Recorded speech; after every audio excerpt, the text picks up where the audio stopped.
السلام علیکم۔ جھوٹا دکھاوا انسان کو پہلے تھکا دیتا ہے، پھر مار ڈالتا ہے۔ ایک جنگل میں بندروں کا ایک خول رہتا تھا۔ اس جنگل میں چونکہ بہت زیادہ تعداد میں پھل وغیرہ اگتے تھے، اس لیے وہ سب بندر بہت اطمینان اور خوشی سے رہتے تھے۔ ایک دن ایسا ہوا کہ ایک سائنسدان اپنی بیٹی کے ساتھ اسی جنگل میں ریسرچ کے لیے آیا۔ خیمہ نصب کرنے کے بعد سائنسدان تو پودوں کے سیمپل اکٹھے کرنے نکل کھڑا ہوا، مگر وہ لڑکی خیمے میں تنزیہ آرائش کے لیے پیچھے رہ گئی۔ اس سے پہلے زمین پر ایک پرانا قالین بچھایا، پھر اس قالین پر بستر لگایا، خیمے کی درمیانی ٹیک سے برقی لالٹین لٹکائی اور اس کے عین نیچے ایک چھوٹی سی میز اور اس پر سجاوٹی سیبوں سے بھرا ایک پیالہ رکھ دیا۔ وہ سیب دیکھنے میں بہت تازہ اور خوبصورت اور بڑے لگ رہے تھے۔ تمام بندر درختوں پر بیٹھے ان مصنوعی سیبوں کو لالچ سے دیکھ رہے تھے۔ لڑکی خیمے کے سامنے کی جگہ صاف کرنے کے لیے ذرا باہر نکلی تو ایک بندر نے تیزی سے جھپٹا مارا اور ایک مصنوعی سیب اٹھا لیا، اور عین اسی وقت لڑکی کی نظر بھی اس پر پڑ گئی۔ لڑکی نے فوراً بندوق اٹھا کر نشانہ لیا اور فائر داغ دیا، مگر تمام بندر اتنی دیر میں وہاں سے بھاگ گئے تھے۔ کافی دیر بھاگنے کے بعد تعاقب نہ ہونے کا یقین ہونے پر تمام بندر رک گئے۔ چور بندر نے ہاتھ بلند کر کے سب کو سیب دکھایا۔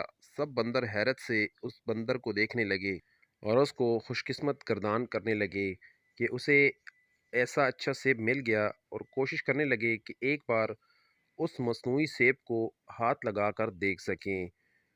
چور بندر نے سب کو جھڑکا اور یہ مصنوعی سیب لے کر ایک درخت کی سب سے اونچی شاخ پر جا بیٹھا، اور وہ سیب کو کھانے کے لیے اسے منہ میں لے کر دبایا، مگر یہ مصنوعی سیب سخت پلاسٹک کا بنا ہوا تھا، جسے چبانے سے بندر کے دانتوں میں درد ہونے لگا۔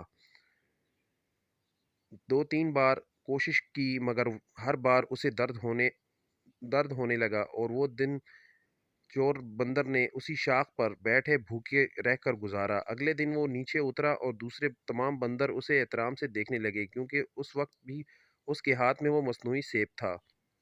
دوسرے بندروں سے ملنے والا احترام دیکھ کر اس بندر نے اس سیب پر اپنی پکڑ مضبوط کر دی، اور اب دوسرے بندر پھلوں کی تلاش میں نکل گئے اور تیزی سے ایک درخت سے دوسرے درخت پر چھلانگ لگاتے ہوئے پھل توڑ کر کھانے لگے۔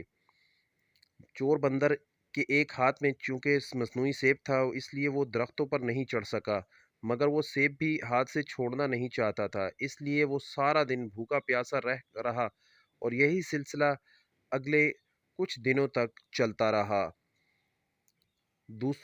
دوسرے بندر اس کے ہاتھ میں مصنوعی سیب ہونے کی وجہ سے عزت کرتے، مگر اسے کھانے کے لیے کچھ نہ دیتے۔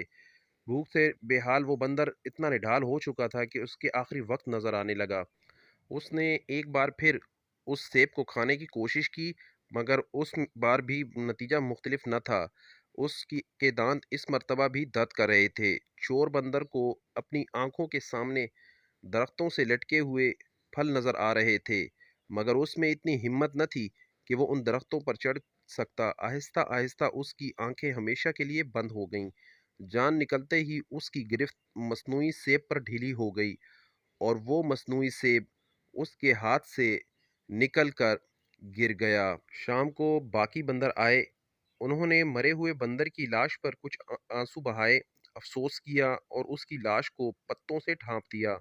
ابھی وہ اتنا کر رہے تھے کہ دوسرے بندر کو وہی مصنوعی سیب ملا، اور اس نے اپنا ہاتھ بلند کر کے سب کو وہ سیب دکھانا شروع کر دیا۔ دنیا کی مثال بھی اس پلاسٹک کے سیب کی طرح ہے، اس سے حاصل کچھ نہیں ہوتا، جبکہ اس کو دیکھنے والے اس سے متاثر ہو رہے ہوتے ہیں، اور دنیا کو ہاتھ میں رکھنے کا دعویٰ دار بالآخر خالی ہاتھ لا حاصل اس دنیا سے چلا جاتا ہے۔ جھوٹا دکھاوا انسان کو پہلے تھکا دیتا ہے، پھر مار ڈالتا ہے۔ والسلام۔